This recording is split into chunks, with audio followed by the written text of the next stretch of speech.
I recently rewatched Captain America the Winter Soldier, and there's a scene that plays out almost exactly like a horror scene. Not that necessarily a traditional scary scene per se, but I fear that a moment like this might happen for many of us in our future.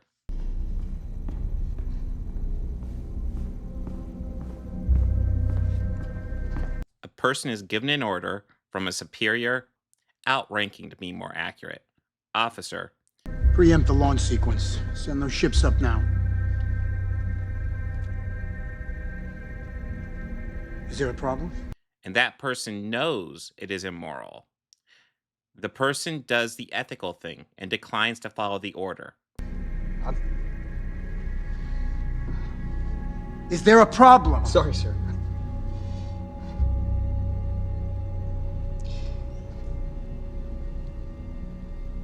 I'm not going to launch those ships. Best case scenario, this turns into a debate where one person can clearly state the ethics of that order that all will understand. Worst case scenario, Move away from your station. Like he said. Captain's orders. a weapon is pulled, and suddenly a room full of people pull weapons on each other in a Mexican standoff where the winner might very well be whoever has the best fighters with the luckiest opportunities on their side. One way determines who is right, the other, who is left. With how polarized this entire country is, hell, really the world, this situation seems ever more likely, and the world needs people who are brave enough to stand up to the unethical orders to survive. But I'm getting really far ahead of myself. Let's break down how Captain America the Winter Soldier really feels relevant today with MAGA, Trump, Musk, and the push of right-wing social media.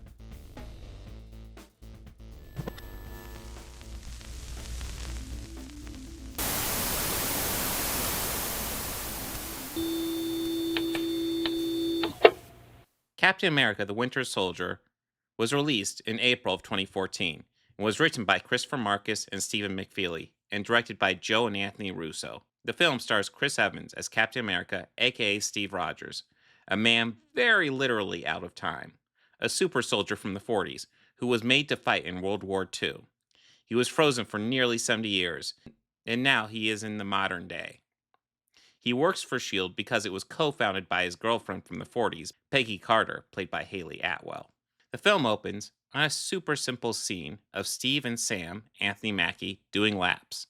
The two have a brief conversation, and it's clear they have fantastic chemistry and are instantly friends. Things overall appear to be going well for Steve. We see him early on saving a bunch of S.H.I.E.L.D. hostages in a fantastic action scene. A scene that reveals that Black Widow, Scarlett Johansson, had a different mission than Steve, and because of that, she was unresponsive in a period where Steve needed her. This results in Steve meeting with Nick Fury over the fact that not everyone was on the same mission when lives were on the line. This causes Fury to show Steve Project Insight, a set of 3 smart S.H.I.E.L.D. helicarriers designed to figure out terrorist activities and put them down before they happen. We're gonna neutralize a lot of threats before they even happen. Thought the punishment usually came after the crime. We can't afford to wait that long. Nick's goal was clearly to show Steve how this technology would make all their lives easier. Steve, however, completely objects to this project because it punishes people for crimes they may do rather than crimes they have done, and also because this type of power could be abused in the wrong hands. But we did it so that people could be free. This isn't freedom. This is fear. See, to Nick, this is a way to keep innocent people safe. But Steve recognizes this for what it really is: fascism. S.H.I.E.L.D. takes the world as it is, not as we'd like it to be.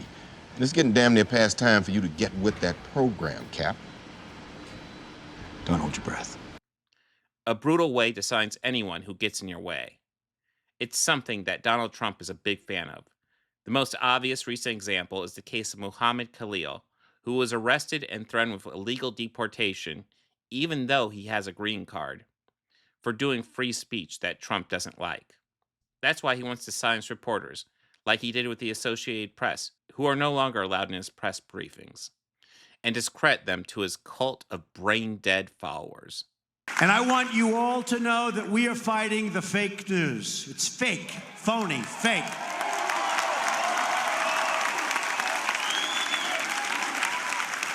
A few days ago, I called the fake news the enemy of the people, and they are. They are the enemy of the people. But I am only against the fake news media or press. Fake, fake. They have to lead that word. I'm against the people that make up stories and make up sources. They shouldn't be allowed to use sources unless they use somebody's name. Let their name be put out there. Let their name be put out. Nick listens to Steve's objections, and because he trusts Steve's judgment, he goes to Alexander Pierce, Robert Redford, the guy in charge of Project Insight, and asks to postpone the launch until they can thoroughly investigate and make sure this is safe. Alexander agrees, and Nick drives home, calling Maria Hill in because he wants someone else he can trust nearby. This is when he notices cops suspiciously eyeballing him in a moment that, if this was released today, the grifter space would make 100 outrage pieces over this one moment.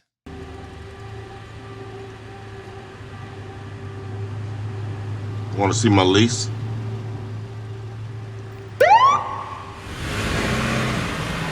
Anyways, the cops end up attacking Nick Fury in an absolute banger of an action scene.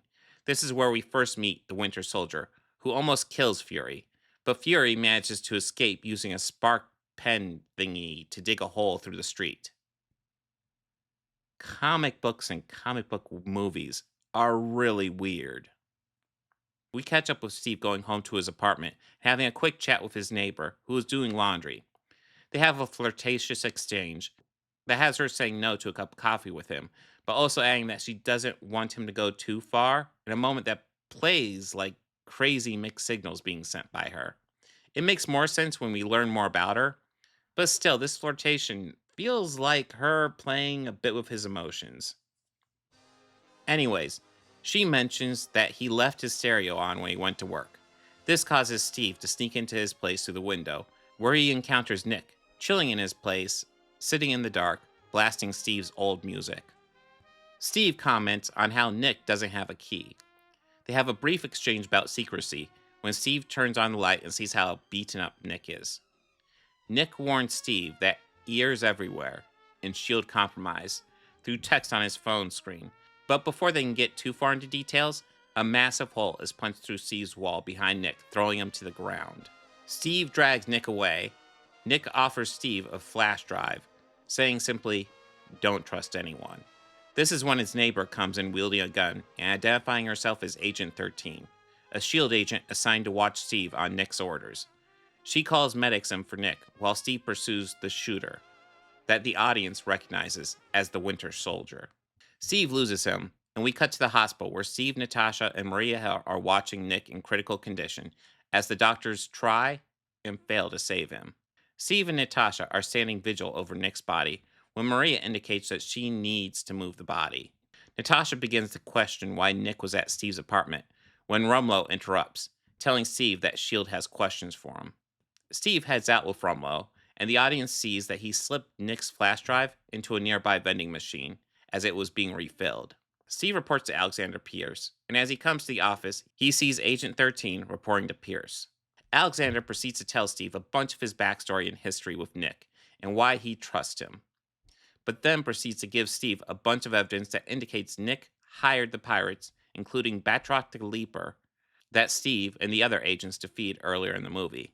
It's a simple touch, but I love how immediately it cuts to this shot of Steve looking over the evidence with the bottom of the shot completely out of focus. A subtle way of putting the audience into Steve's head, indicating that the truth is becoming less clear by literally making part of the screen unclear. Steve doesn't believe that Nick did what Alexander is implying.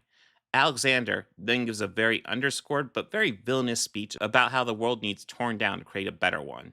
We knew that despite all the diplomacy and the handshaking and the rhetoric, that to build a really better world sometimes means having to tear the old one down. Then follows it up with how the idea that people who criticized him along the way possibly having happy lives makes him enraged. Those people that call you dirty because you got the guts to stick your hands in the mud and try to build something better. And the idea that those people could be happy today makes me really, really angry.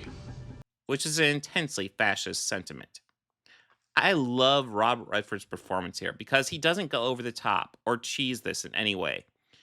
He flat out says this just as a statement of fact. The next time we see Steve, there is nothing in the foreground out of focus, indicating that the world has cleared up for him. He knows the villain of this story. Steve ends the conversation telling him that Nick warned him not to trust anyone. Alexander gets the message and sends Steve off with a not-so-veiled threat that he codes as concern for his dear friend Nick. Somebody murdered my friend. I'm going to find out why. Anyone gets in my way, they're going to regret it. Anyone. We see Captain America leaving the building via elevator. On, strangers waiting up and down the boulevard. As he goes down, the elevator slowly fills up with large armed men. And what follows is legit one of the greatest moments in film history of a bunch of Nazis getting the shit kicked out of them.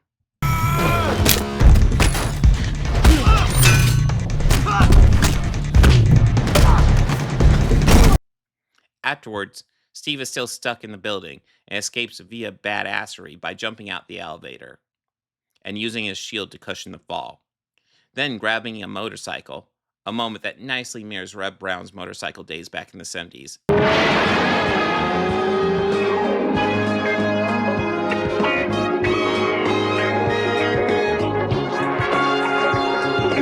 And takes down a large shield attack drone. Once he leaves, it is announced to a mixed reaction that Captain America is now the enemy of S.H.I.E.L.D., and their top priority will be hunting him down. Alexander is quick to include some half-truths about Captain America withholding information on Nick's death. Because he lied to us. Captain Rogers has information regarding the death of Director Fury. He refused to share it. As difficult as this is to accept, Captain America is a fugitive from S.H.I.E.L.D. Which is another common tactic by fascism. The usage of half-truths to back their big lie. This is a tactic used by everyone from Donald Trump and Elon Musk to grifters I primarily cover, like Critical Drinker and Nerdrotic. Sprinkle elements of truth just to make the big lie sound like maybe, just maybe, it's true. They're bringing drugs, they're bringing crime, they're rapists, and some, I assume, are good people. This is my favorite bit. The Hollywood Reporter, who wrote the last article, wrote this one 4 days previous. Inside Disney's Snow White troubles, they need to get this over with. Disney's live-action Snow White reboot starring Rachel Zegler and Gal Gadot seemed like a can't-miss project 5 years ago, but have some PR missteps combined with anti-woke outrage turned marketing the film into a poisoned apple. Shout out to Team Poison Apple. I don't know, Access Media, would you consider disrespecting the film that created Disney and in turn disrespecting Walt Disney by calling it dated? The cartoon was made 85 years ago, and therefore it's extremely dated. The original cartoon came out in 1937, and very evidently so.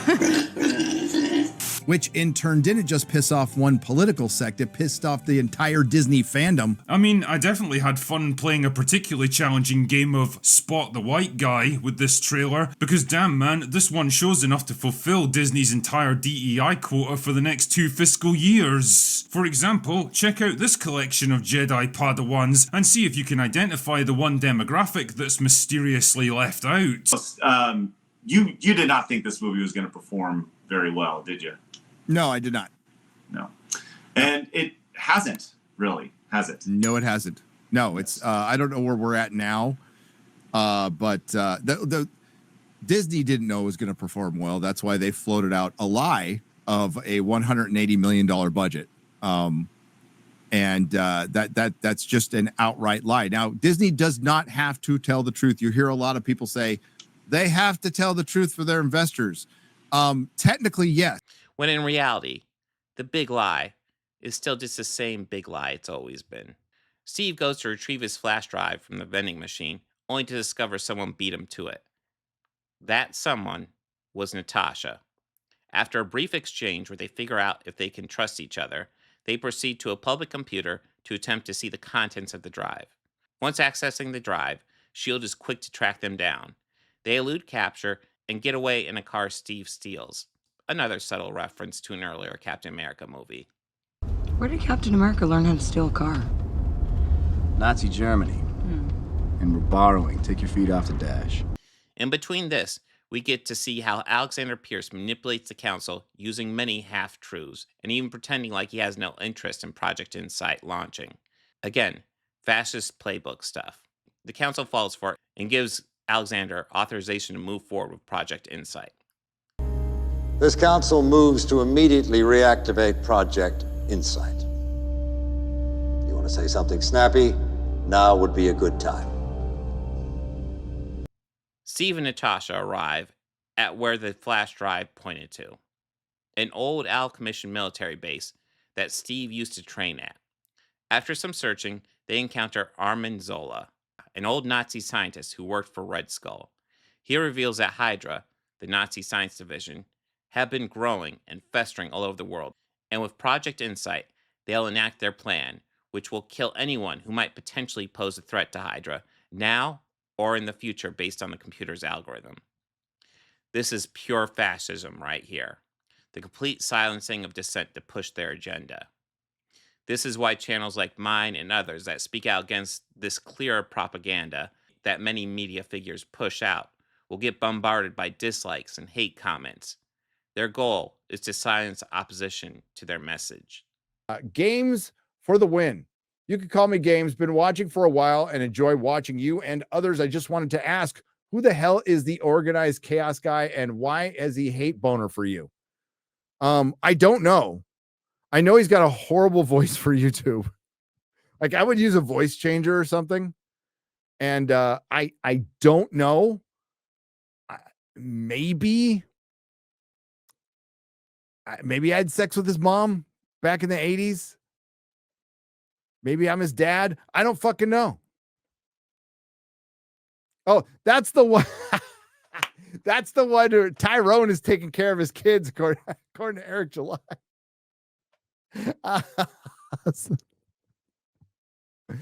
Tyrone is taking care of your kids. Now, I don't know. They may even try to argue that they are free speech warriors, which is a lie, because they only seem to care and defend free speech when that speech is literal hate content. It's hey, it's YouTube, freedom of speech. You can say what he wants. I've never met the guy. And maybe we'll run into each other someday and we can have a chat about it. But see, Zola tries to frame this as an issue of security versus freedom. Hydra will make the world safe as long as it just kills a few million possible voices of opposition to its agenda.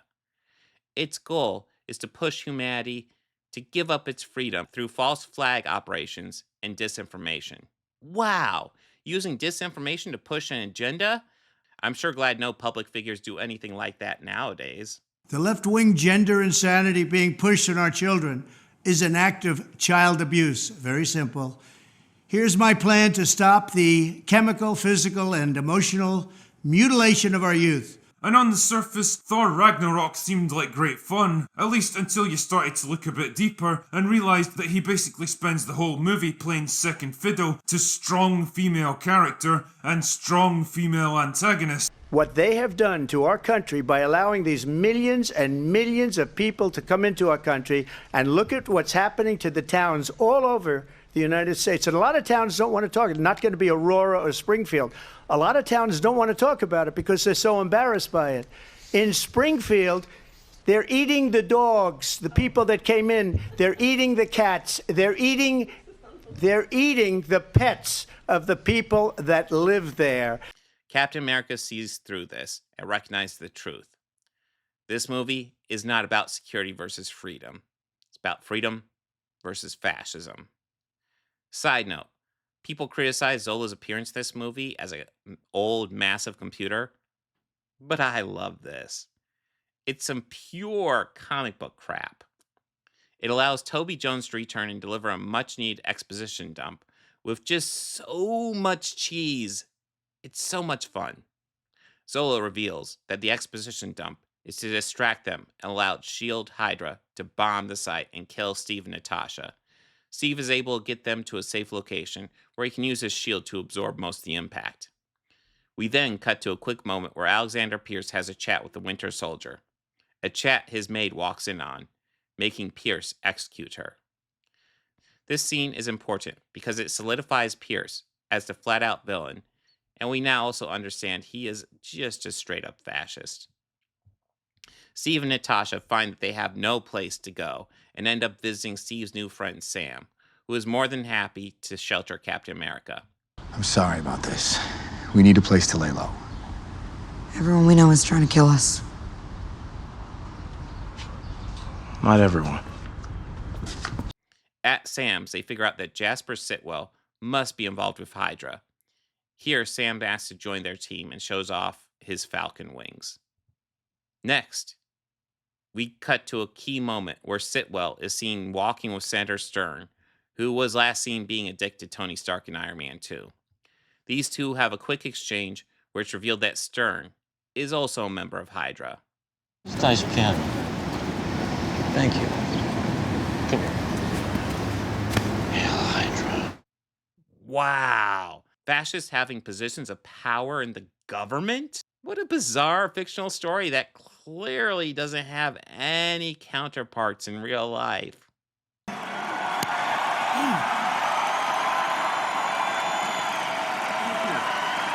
After Stern leaves, Sam calls Sitwell and convinces him to meet with them.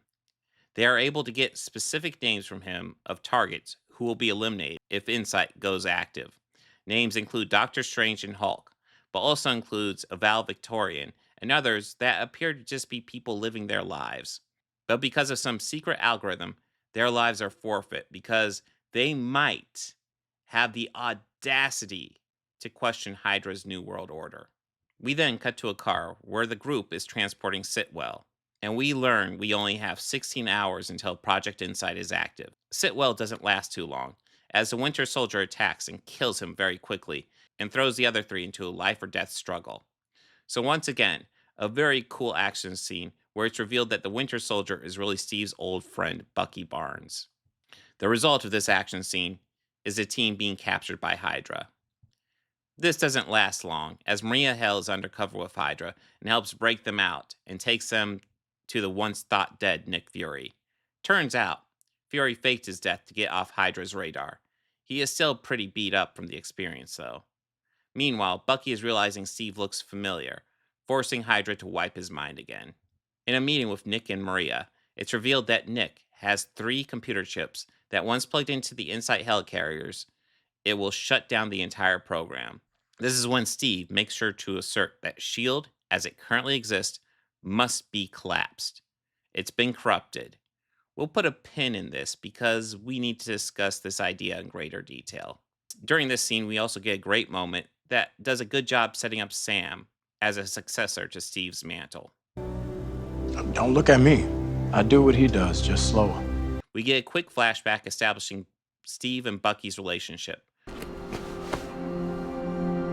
I'm with you to the end of the line, pal. We then cut to modern day, where Sam says they may not be able to save Bucky. Steve will have none of that and continues hoping he might save him. Steve steals his classic uniform from a museum, and the group goes on their mission to take down S.H.I.E.L.D. Alexander Pierce has the council in his office as they celebrate the launching of Insight, when Steve and company break in, and Steve uses S.H.I.E.L.D.'s radio/intercom to make his hero speech, revealing that Hydra has taken over S.H.I.E.L.D., and to combat them, he will need everyone to stand up for what is right. Attention all S.H.I.E.L.D. agents. This is Steve Rogers. You've heard a lot about me over the last few days. Some of you were even ordered to hunt me down. But I think it's time you know the truth. S.H.I.E.L.D. is not what we thought it was. It's been taken over by Hydra. Alexander Pierce is their leader. Strike and Insight crew are Hydra as well. I don't know how many more, but I know they're in the building. They could be standing right next to you. They almost have what they want. Absolute control. They shot Nick Fury, and it won't end there. If you launch those helicarriers today, Hydra will be able to kill anyone that stands in their way. Unless we stop them. And I know I'm asking a lot. But the price of freedom is high. It always has been. And it's a price I'm willing to pay. And if I'm the only one, then so be it. But I'm willing to bet I'm not.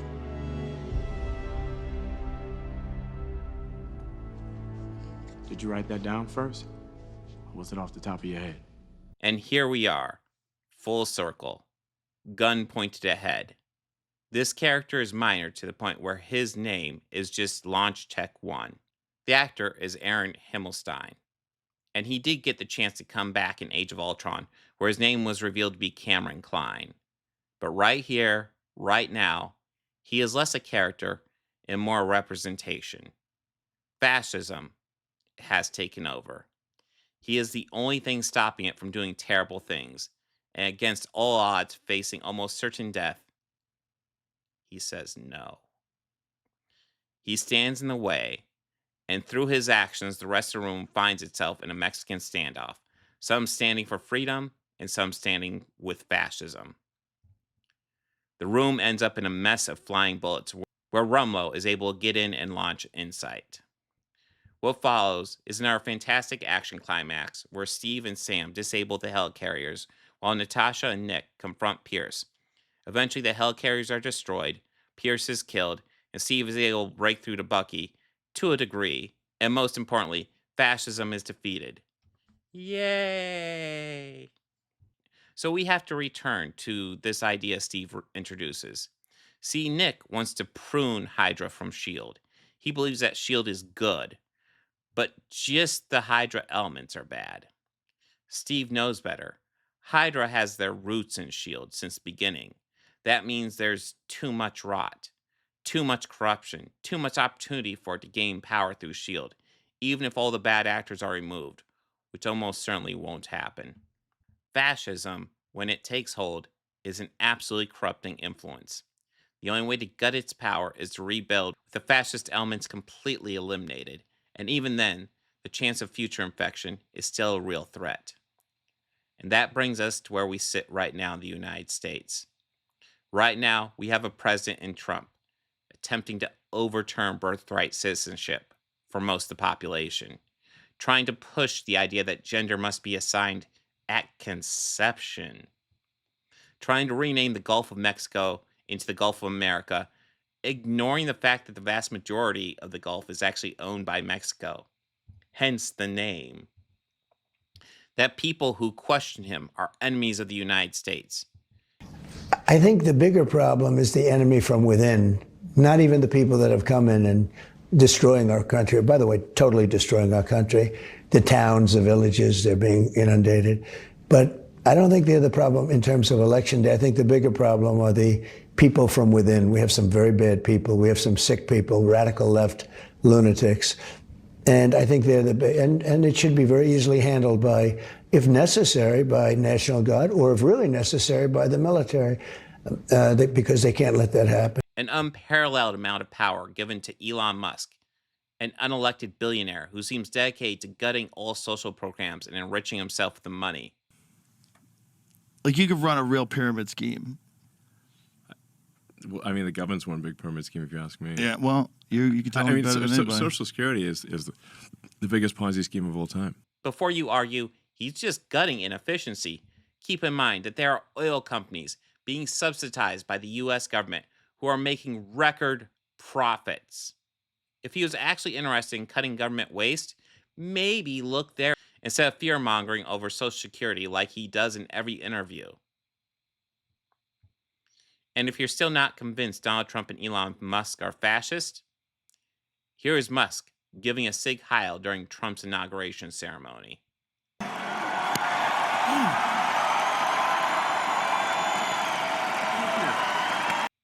The fact is, we are dealing with fascism right now in a very real way in this country, only much scarier than Hydra, because Hydra is just a fictional group. Trump and MAGA are both very real, and the damage they have done and will continue to do during Trump's term will take time and work to repair. Much of what they do will likely just need gutted. And here's the hard truth. The villain of Hydra and the Winter Soldier and MAGA are very similar in their goals to control people. The heroes who save the day are sadly completely fictional. There is no Captain America, no Black Widow, no Falcon, no Nick Fury, no Maria Hill. But Launch Tech 1, he could be anyone. A sole person sitting at his desk, recognizing his orders are immoral and refusing to move forward with them. There are so many people like that in the world. And we need each and every one of them to stand up and do the right thing when the time comes. As we see in this movie, the sole act of civil disobedience inspired others to stand up and do the right thing. There is no Captain America in real life. But the world doesn't need Captain America. The world needs many, many Launch Tech 1. Hopefully, when their time comes, they recognize it and do the right thing. And one final thing. This is the cover of the very first issue of Captain America, literally showing him punching the most famous fascist in history. Now, do you genuinely think Captain America would agree with a guy who does a Nazi salute? And if you are against Captain America and what he stands for and defend this guy, what does that say about you?